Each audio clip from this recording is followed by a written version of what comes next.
Anjay, gue nggak peduli men. Mau Apple ngeluarin varian warna hijau kayak kuning-kuning ngambang kayak I don't really care, ya kan? Anjas, bahasa Inggris udah mulai keluar gitu. Oke, untuk varian warna ini sebenarnya ini hanya merubah tampilannya saja. Jadi kalau dari segi fitur-fitur jelas ini masih sama layaknya iPhone 13 Pro pada umumnya.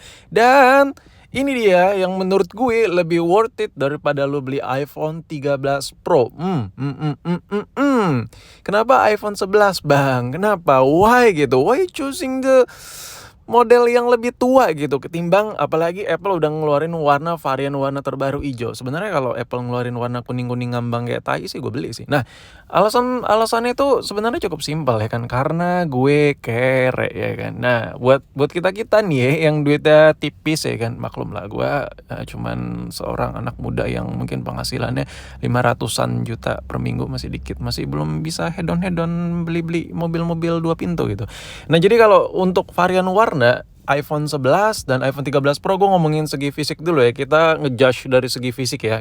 Dan lo bisa lihat iPhone 11 itu varian warnanya jauh lebih banyak ketimbang iPhone 13 Pro. Jadi buat lo yang gak suka warna-warni, lo sukanya yang monoton banget, kalau gak hitam putih, kalau gak hitam putih. Nah, iPhone 11 ini ada varian tersebut. Dan menurut gue warnanya cukup dewasa sih untuk varian warna hitam dan varian warna putih dengan LCD hitam gitu. Menurut gue itu elegan banget dan gue udah pernah pakai dua-duanya.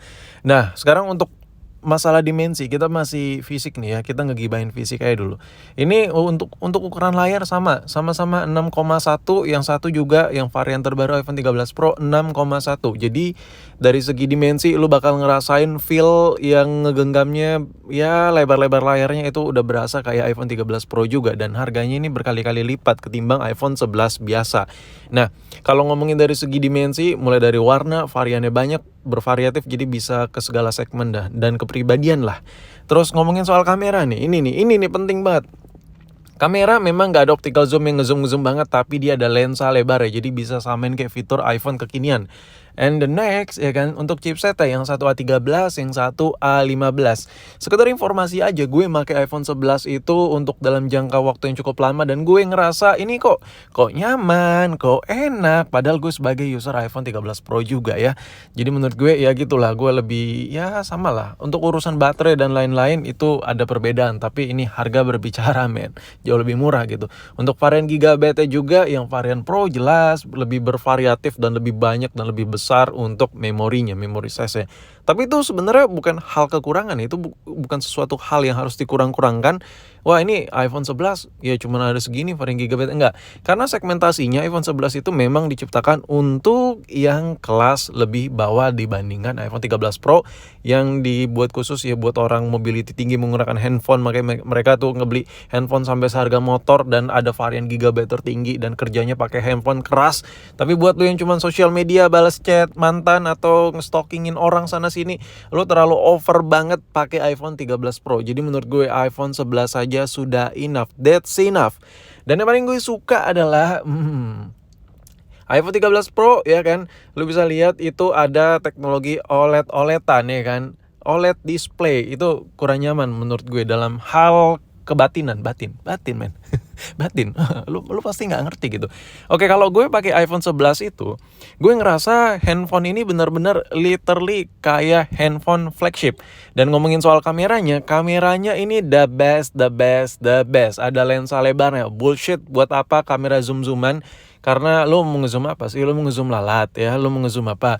Tapi itu beda cerita kalau seandainya lo butuh zoom-zooman, emang kerjaan lo itu fotografi, videografi, itu ngebutuhin yang namanya perkamera-kamera. Itu adalah suatu fitur lebih nilai plus menurut gue. Tapi kalau orang-orang biasa nggak terlalu butuh, ada lensa lebar justru lu bisa ngebadin momen jauh lebih enak. Nah, sekarang gue bakal ngomongin soal dari segi fisik bagian dalam. Untuk tampilan mesin ini nggak ada gunanya digibahin, karena ya buat apa sih lu lihat. Tapi ngomongin soal karakter yang ada di iPhone 11 ini feel mesinnya ini benar-benar didesain untuk kerja berat juga kalau dilihat. Dan lu bisa lihat nih penempatan baterainya, penempatan posisi mesinnya, ini nggak nggak bener-bener kayak letter L gitu posisi baterainya. Jadi di mana kalau lu pakai jor-joran di bawah sinar matahari, terus lu jor-joran pakai sambil ngecas, positioning mesinnya, mainboardnya, logic boardnya itu meminimalisir panas. Jadi ya desain yang ada di iPhone 11 ini gue suka banget, desain internalnya, desain mesinnya. Jadi no kecot no bacot, ini handphone jauh lebih enak ya kan. Nah tapi waktu gue bilang iPhone 11 itu the best, banyak yang bilang ke gue, bang, kok iPhone 11 sih? Alah, gue mendingan iPhone XS Max lah dibandingkan iPhone 11. Jauh lebih flagship, jauh lebih berasa flagship. Oke, sekarang gini, kalau seandainya gue pilih iPhone XS Max ya, fitur yang bakal gue dapat adalah layar OLED, just OLED, LED.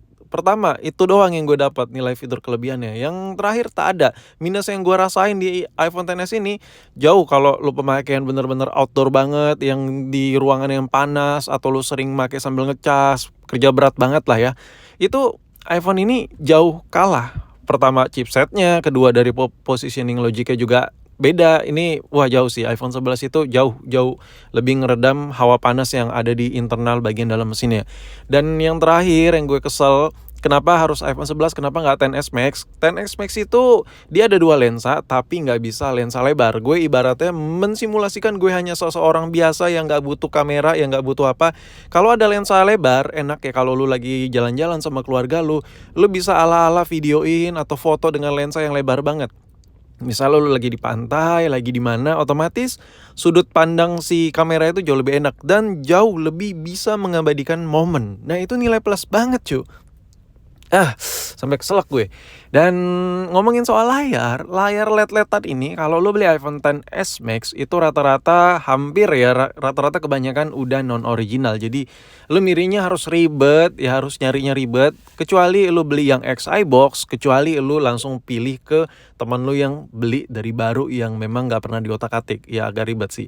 Jadi untuk iPhone XS Max ya banyak lah ya kekurangan yang menurut gue, why I'm not choosing the iPhone XS Max ya kan. Sumpah gue yakin lu nontonin video ini udah banyak yang muntah kayaknya. Terus ngomongin soal mesin ya, ngomongin soal bentuk mesin iPhone XS Max ini sama iPhone XS, dia baterainya itu bentuk letter L. Jadi yang dimana ini banyak banget dikeluhin sih sebenarnya ya. Tapi ya sebenarnya iPhone yang flagship pun bakal kayak gini juga. Cuman permasalahannya update yang berangsur-angsur, lama-lama performa dari mesin juga bakal menurun karena software yang makin berat juga dan aplikasi makin berat. Nah posisi seperti inilah yang ngebuat iPhone XS Max itu masih kurang greget untuk dipakai kerja berat. Memang masih bisa, cuman kan konteksnya di video ini gue ngebandingkan dengan iPhone 11. Jelas dari segi chipset, posisi mesinnya. Oh ya, mungkin buat lo ada yang gak ngerti apa sih Bang dari tadi ngomongin posisi mesin. Jadi gini, iPhone XS Max ini baterainya bentuknya letter L gitu, kayak L gitu, kayak bentuk L gitu, yang dimana yang karena dia berbentuk L gitu, dia makan space mesin. Jadi mesinnya itu jauh lebih kecil. Sebenarnya mesinnya nggak kecil, tapi mesinnya itu satu tempat yang kecil tapi dilapis 2. Karena mesinnya berlapis 2 ini, ketika lu kerja berat, otomatis mesinnya jauh lebih cepat panas ketimbang iPhone 11 yang mesinnya memanjang ke bawah dan posisi baterainya nggak ngambil space mesin. Nah itu maksud gue. Jadi kalau lu pengen kerja berat, ya jelas dong iPhone 11 itu gue lebih prefer ke iPhone 11 sih. Pertama layarnya bukan OLED, yang kedua posisi mesinnya tuh the best banget buat kerja berat ya kan, anti panas-panas klub lah pokoknya. Dan itu aja sih yang bisa gue sampein ke lu kenapa gue pilih iPhone 11 dan kenapa ini adalah salah satu iPhone the best iPhone. Ya menurut gue patut lu pilih juga salah satu, bukan the best. Kalau lu pengen the best ya lu langsung beli iPhone 13 Pro, apalagi yang ada Apple keluaran warna terbaru tuh. Gue sih bakal beli lagi sih iPhone 13 Pro kalau ada keluaran warna kayak kuning-kuning tete ngambang gitu ya kan. Tapi permasalahannya ya belum ada ya kan. Jadi ya udahlah, cukup iPhone 13 Pro Sierra Blue aja yang gue punya, gak usah nambah lagi. Karena ya itu cuman varian aja. Tapi beda cerita kalau lu beli itu karena lu suka banget sama warnanya dan lu memang punya duitnya, sok lah ya kan, duit lu ya kan.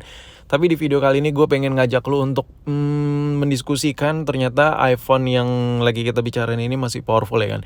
Oke, ini video kalau dari awal kita kutip menit awal sampai akhir, gue lebih banyak ngejelasin dari segi insight-nya ya kan. Kalau dari segi outside-nya, feels-nya dan lain-lain, spesifikasi lengkapnya, preset dan lain-lain, banyak reviewer yang udah lebih ngebahas jauh lebih detail dari gue dan jauh lebih perfect dari gue dalam ngebuat video. Tapi ya udahlah ya. Gue buat video ini juga ya sambil ngehibur lu aja. Tapi kalau lu tanya, "Bang, kenapa lu pilih iPhone 11?" Selain jawabannya tadi, ya satu sih, karena ini harganya udah cukup murah juga.